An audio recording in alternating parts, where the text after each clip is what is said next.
आज मैं आपको सबसे कंट्रोवर्शियल यूट्यूबर के बारे में बताता हूँ। अगर मैं आपसे कहूँ कि एक 10 साल का लड़का जो गेमिंग और मिमिक्री का शौकीन था, माइक उठाता है और अनजाने में एक डिजिटल क्रांति शुरू कर देता है, तो क्या आप विश्वास करेंगे? और अगर मैं कहूँ कि यही लड़का आगे चलकर भारतीय इंटरनेट का चेहरा बदल देगा, तो ये कहानी कैरी मनाटी के जीवन में आए उतार चढ़ाव, संघर्ष और फिर से खड़ा होने की है। अजय नागर, जिन्हें आज हम कैरी मनाटी के नाम से जानते हैं, ने अपनी यूट्यूब यात्रा 2010 में शुरू की। सिर्फ 10 साल की उम्र में उन्होंने फुटबॉल ट्यूटोरियल से लेकर गेम प्ले वीडियो तक कई तरह के प्रयोग किए। लेकिन एक सवाल उठता है, इतनी भीड़ में कैरी मनाटी अलग कैसे थे?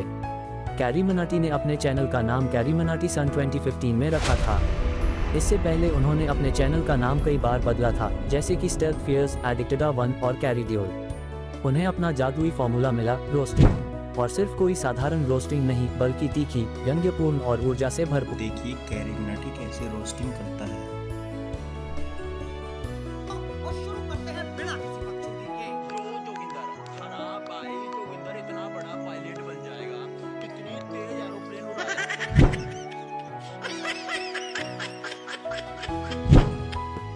उनका पहला बड़ा ब्रेक तब आया जब उन्होंने इंटरनेट ट्रेंड्स और इन्फ्लुएंसर्स पर वीडियो बनाने शुरू किए।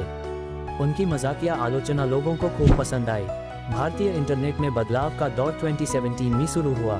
नए क्रिएटर्स, नया कंटेंट और कड़ी प्रतिस्पर्धा। लेकिन कैरी मनाटी के पास एक ऐसी चीज थी जो किसी और के पास नहीं थी, बिना झिझक, तेज तर्रार और कड़वी सच्चाई बोलने की ताकत। उनका वीडियो पबजी इंडिया वायरल हुआ और कैरी मनाटी इंटरनेट के स्टार बन गए। लेकिन सवाल ये है, क्या उन्हें सिर्फ उनके हास्य ने मशहूर बनाया, या फिर वो गुस्से से भरी आवाज जो भारतीय युवाओं के दिलों को छू गई? वो एक इंटरनेट विद्रोही बन चुके थे जो बिना किसी डर के अपनी राय रखते थे।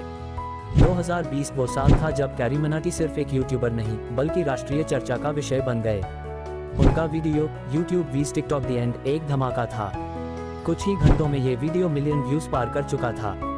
उनके फैंस इसे पसंद कर रहे थे, लेकिन हर कोई खुश नहीं था। बैन के बाद कैरी मनाटी के सामने दो रास्ते थे, या तो गायब हो जाएं, या फिर एक नए अवतार में लौटें। और उन्होंने क्या किया? वो पहले से भी ज्यादा धमाकेदार वापसी लेकर आए। उन्होंने अपने कंटेंट को नए तरीके से ढाला। अब सिर्फ रोस्टिंग नहीं, बल्कि हाई प्रोडक्शन म्यूजिक वीडियो और स्केच बेस्ड कॉमेडी। उनकी डिस ट्रैक यलगार एक विद्रोह का प्रतीक बन गई और मिलियनों व्यूज बटोर लिए। लेकिन असली सवाल ये है, क्या कैरी मनाटी ने सच में खुद को बदला, या उन्हें बदलने के लिए मजबूर किया गया? आज कैरी मनाटी सिर्फ एक यूट्यूबर नहीं, बल्कि एक ब्रांड हैं। उनके पास मिलियन सब्सक्राइबर्स, ब्रांड डील्स और बॉलीवुड कनेक्शन हैं। लेकिन सोचिए, क्या उनकी सफलता का कारण उनका रॉ, अनफिल्टर्ड अंदाज था, या फिर उन्होंने सही समय पर अपनी आवाज को कमर्शियलाइज कर लिया? क्या वो अभी भी वही बागी क्रिएटर हैं, या वो उसी सिस्टम का हिस्सा बन चुके हैं जिसका वो कभी मजाक उड़ाते थे? इंटरनेट की दुनिया तेजी से बदल रही है। नए नियम, नई ऑडियंस और सख्त मॉडरेशन। क्या कैरी मनाटी इस बदलाव के साथ तालमेल बैठा पाएंगे, या धीरे धीरे फीके पड़ जाएंगे? क्या वो फिर से कुछ ऐसा क्रिएट कर पाएंगे जो इंटरनेट को हिलाकर रख दे, या अब उन्हें सेफ खेलना पड़ेगा?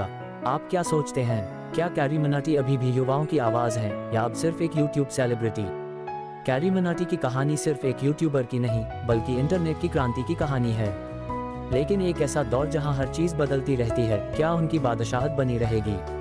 सिर्फ वक्त ही बताएगा। आपके विचार क्या हैं? क्या कैरी मनाटी ने सही दिशा पकड़ी, या वो अब ज्यादा सेफ खेल रहे हैं? नीचे कमेंट करें।